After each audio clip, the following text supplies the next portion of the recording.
Programmers, आज जो हम टॉपिक देखेंगे वो है data types in Python. Data types के बारे में जानना इसलिए ज़रूरी है क्योंकि आपको पता होना चाहिए जब आप पाइथन में काम कर रहे हैं कि आप कौन से डेटा टाइप को हैंडल कर रहे हैं। ये बड़े बड़े प्रोजेक्ट्स जब आप बनाएंगे फ्रेंड्स, तो आपको पता होना चाहिए प्रोसेसिंग के टाइम में कि आप कौन से डेटा टाइप का यूज़ कर रहे हैं ताकि आप उसी का फॉर्मेट यूज़ कर सकें। अदरवाइज़ आपको जो एरर मिलेंगे उनको सॉल्व करते करते बहुत टाइम जाता है। एरर को सॉल्व करना बहुत डिफ़िकल्ट होता है। तो let us see how many data types are there in Python.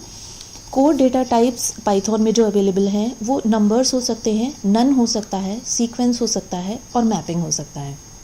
Friends, इसमें से जो ये नन है वो दूसरी लैंग्वेजेस में नल होता है, पाइथन में उसको नन कहते हैं। जब किसी भी वेरिएबल की वैल्यू आपको नहीं पता हो तो आप वहाँ पे नन वैल्यू डाल सकते हैं ताकि आप उसको डिक्लेयर कर लें, लेकिन उसको बाद में यूज़ कर सकें, बाद में उसमें आप वैल्यू डाल सकें।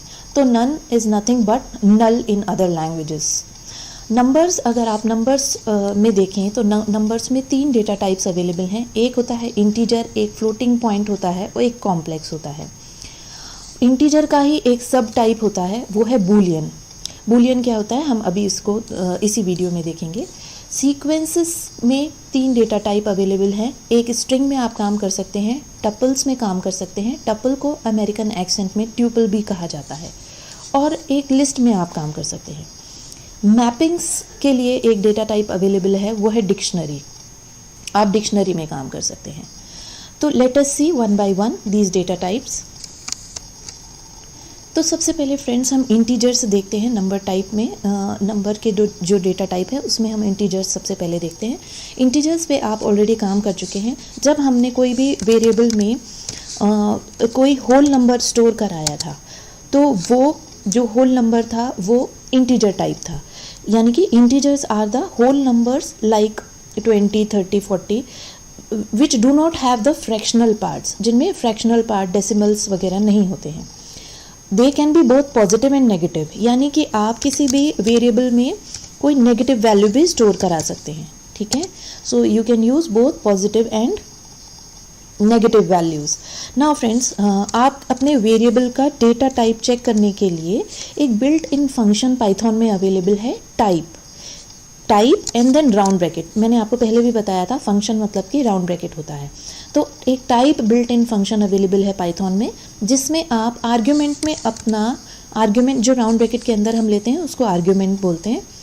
तो आर्ग्यूमेंट में आप अपना वेरिएबल का नाम देंगे तो आप उसका डेटा टाइप चेक कर सकते हैं। ये देखिए, ये इंटीजर टाइप का है। ठीक है, तो you can use type built in function. अब इसके बाद फ्रेंड्स हम फ्रैक्शनल देखते हैं। तो इंटीजर, आई होप आपको समझ में आ गया होगा इंटीजर क्या होते हैं, जिनमें कि डेसिमल्स नहीं होते हैं, होल नंबर्स होते हैं। It can be both positive as well as negative. अब हम देखते हैं फ्रेंड्स जो फ्लोटिंग पॉइंट्स हैं वो आप कैसे स्टोर करा सकते हैं। Floating point are the number which have the fractional part. जैसे कि आप किसी भी वेरिएबल में जब आप डेसिमल्स का यूज़ करना चाहें तो ये जो डेटा टाइप होता है, इस डेटा का जो टाइप होता है वो होता है फ्लोट। आप चेक कर सकते हैं ये ए में क्या डेटा टाइप है, तो that is float, floating points. ठीक है, तो अगर आपने फ्रेंड्स जैसे ये आपने ए में ही आपने पहले floating point floating values use की, फिर आप ए में इंटीजर भी स्टोर करा सकते हैं। जैसे कि आपको पहले भी बताया है कि वेरिएबल में वैल्यू हमेशा वेरी हो सकती है, इट कैन चेंज। ठीक है, और पाइथन में तो आप उसको डायनेमिक टाइप होता है, आप उसको जैसे ही असाइन करते हैं वैल्यू वो वैसे टाइप का वेरिएबल बन जाता है। तो ये आपने देखा फ्रैक्शनल हम कैसे यूज़ कर सकते हैं या फ्लोटिंग वैल्यूज़ हम कैसे यूज़ कर सकते हैं। फ्रेंड्स, फ्लोटिंग पॉइंट्स को लिखने के 2 तरीके होते हैं। हम दोनों देख लेते हैं। एक, जैसे कि आपने एक नम वेरिएबल लिया, यहाँ पे आपने स्टोर कराया 147.9101। एक तरीका ये है, आप यहाँ पे वैल्यू स्टोर कर सकते हैं फ्लोटिंग की। टाइप चेक करिए आप इसका टाइप क्या होगा, फ्लोट। एक दूसरा तरीका होता है इसी नंबर को रिप्रेजेंट करने का, वो होता है एक्सपोनेंट नोटेशन, यानी कि आप इसी वेरिएबल को इस टाइप की वैल्यू लिख सकते हैं। इस वेरिएबल में आप जैसे कि 4 7 लिख लिया मैंने, सेम नंबर लिया, 0 1 ई एक्सपोनेंट का यूज़ करके भी आप इसमें पाइथन में वैल्यू रिप्रेजेंट कर सकते हैं। टाइप चेक करेंगे तो ये भी फ्लोटिंग होगा, ये देखिए आप, ये भी फ्लोटिंग डेटा टाइप है, ठीक है। तो इस तरीके से आप फ्लोटिंग वैल्यूज़ का यूज़ कर सकते हैं। नेक्स्ट डेटा टाइप है फ्रेंड्स कॉम्प्लेक्स नंबर्स। पाइथन एक बहुत ही वर्सेटाइल लैंग्वेज है जो कि ऑफर करती है आप न्यूमेरिक टाइप्स को कॉम्प्लेक्स नंबर के फॉर्म में भी रिप्रेजेंट कर सकें। तो सबसे पहले हम ये देखते हैं कि कॉम्प्लेक्स नंबर्स होते क्या हैं।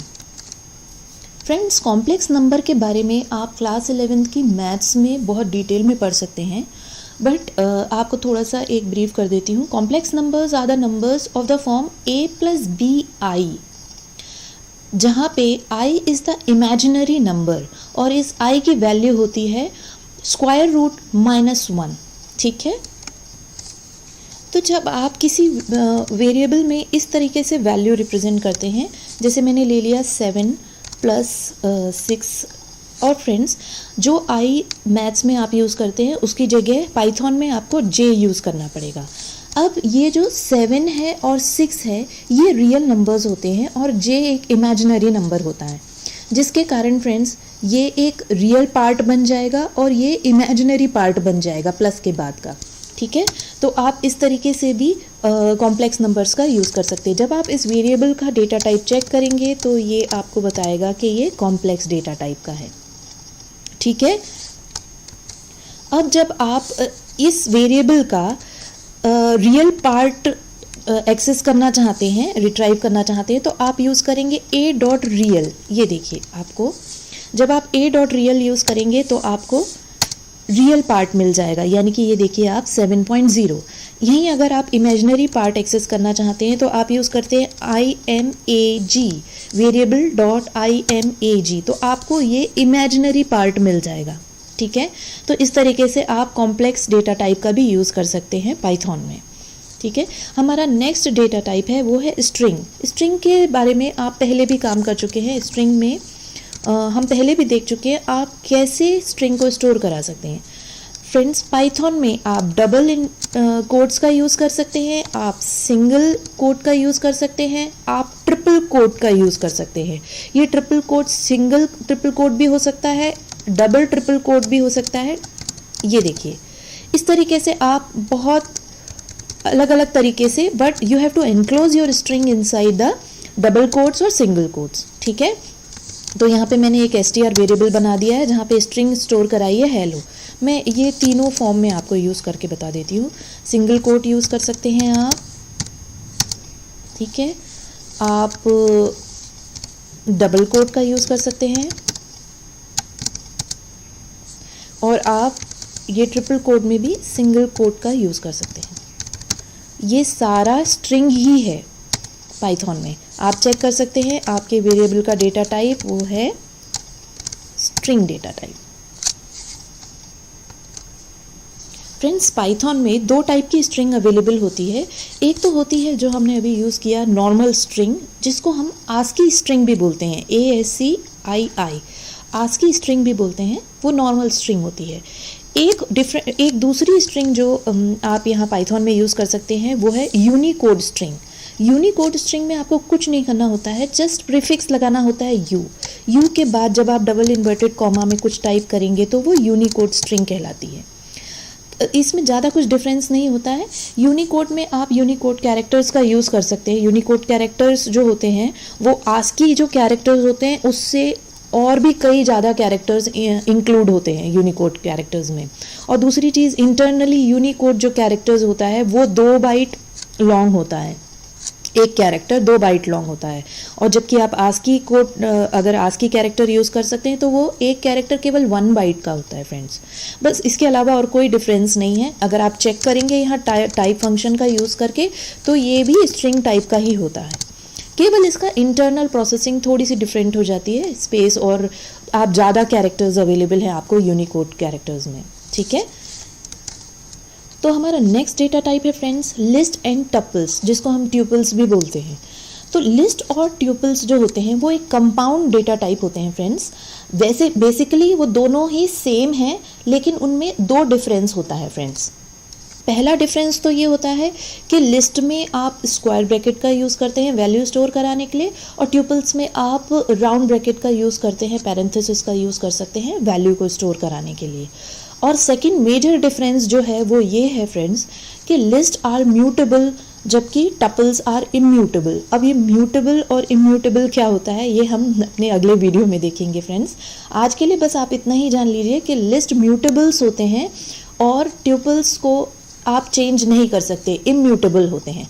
तो लेट अस सी आप लिस्ट को कैसे डिफाइन करेंगे। लिस्ट को डिफाइन करने के लिए आप कोई भी वेरिएबल का नाम ले लीजिए और आप स्क्वायर ब्रैकेट का यूज़ कर सकते हैं, you have to use square bracket rather, और आप यहाँ पे वैल्यू कॉमा से सेपरेट करके यहाँ पे वैल्यू दे सकते हैं।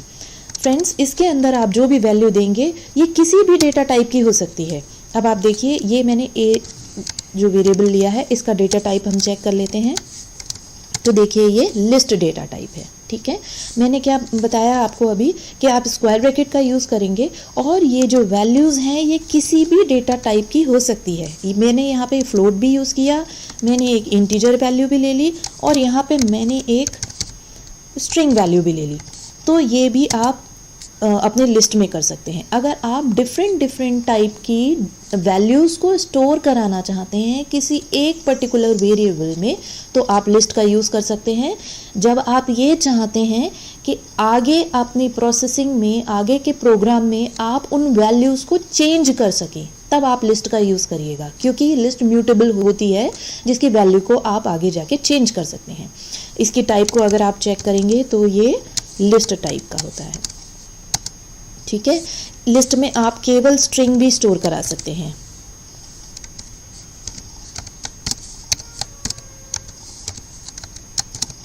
ये देखिए आप केवल स्ट्रिंग भी स्टोर करा सकते हैं, ठीक है।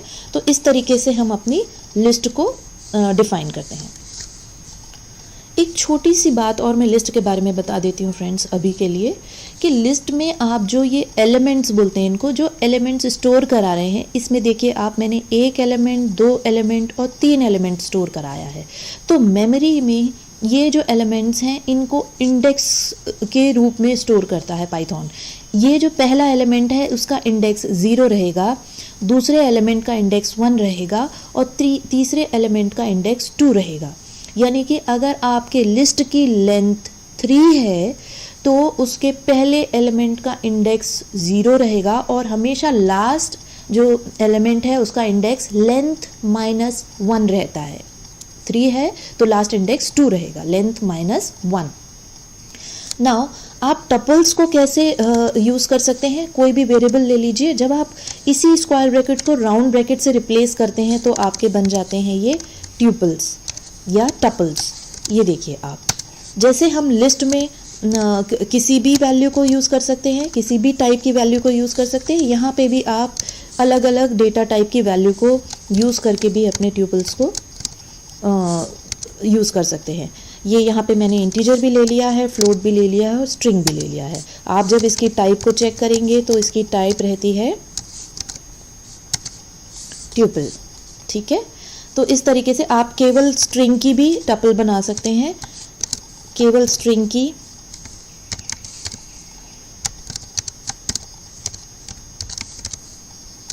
ये देखिए आप, ठीक है। जब आप इसकी टाइप को चेक करेंगे तो ये टपल्स होगी, ठीक है। फ्रेंड्स पाइथन हमको एक बिल्ट इन फंक्शन देता है, उसका नाम है len, जिससे आप अपने ये जितने सीक्वेंशियल डेटा टाइप्स हैं, यानी कि लिस्ट हो गया, आपका टपल्स हो गया, इनकी आप लेंथ काउंट करने के लिए, लेंथ का मतलब है कितने एलिमेंट आपके इस डेटा टाइप में स्टोर हैं, इस वेरिएबल में स्टोर हैं, उसको काउंट करने के लिए आप len बिल्ट इन फंक्शन का यूज़ कर सकते हैं। फंक्शन इसका मतलब राउंड ब्रैकेट, जब आर्ग्यूमेंट है तो इस आर्ग्यूमेंट में आप उस वेरिएबल का नाम देंगे जिसके अंदर वो टपल स्टोर है। तो देखिए आप, इसकी लेंथ आई है 2, यानी कि 2 एलिमेंट स्टोर हैं, 1 और ये 2। तो ये बिल्ट इन फंक्शन एक और आ गया है अपने सामने, वो है len, ठीक है। अब हम ये देखते हैं कि डिक्शनरीज़ क्या होती हैं। हमारी लास्ट डेटा टाइप डिक्शनरीज़ क्या होती हैं। फ्रेंड्स, डिक्शनरी एक मैपिंग डेटा टाइप है। Dictionaries they are unordered set of comma separated key value pair, यानी कि यहाँ पे आप की और वैल्यू को कॉलन से सेपरेट करते हैं। ठीक है, तो जो कॉलन लगा है उसके लेफ्ट साइड में की रहेगी और राइट साइड में वैल्यू रहेगी। तो लेट अस सी आप डिक्शनरी को कैसे यूज़ कर सकते हैं। कोई भी वेरिएबल लीजिए, सपोज मैंने यहाँ पे ले लिया vowel is equal to curly brace का यूज़ करके हम अपनी डिक्शनरीज डिफाइन करते हैं। फ्रेंड्स, यहाँ पे आपने ये की लिखी, मैंने यहाँ की के रूप में अपना स्ट्रिंग का यूज़ किया है फ्रेंड्स, और यहाँ पे वैल्यू दे दी उसकी।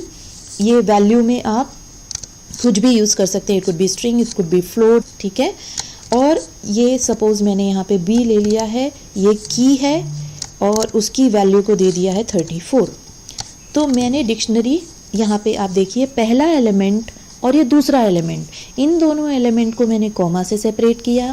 पहले एलिमेंट में भी की और ये वैल्यू है, दूसरे एलिमेंट में भी की और ये वैल्यू है। इस तरीके से आप अपनी डिक्शनरी को यूज़ कर सकते हैं फ्रेंड्स। तो पहला पार्ट की होता है, दूसरा पार्ट वैल्यू होता है। जब आप इसको एंटर करेंगे, आप इसकी टाइप को चेक करिए, इसकी टाइप क्या है। तो यहाँ पे आप आर्ग्यूमेंट में दे दीजिए अपना वेरिएबल नेम, तो you will get it as dictionary data type. Friends, आज के लिए बस इतना ही। आई होप आपको सब समझ में आ रहा होगा। अगर आपको कोई क्वेरी है या कोई डिफ़िकल्टी है, आप नीचे कमेंट सेक्शन में अपनी क्वेरी लिख सकते हैं और या मुझे मेल करके अपना क्वेश्चन पूछ सकते हैं। Thank you.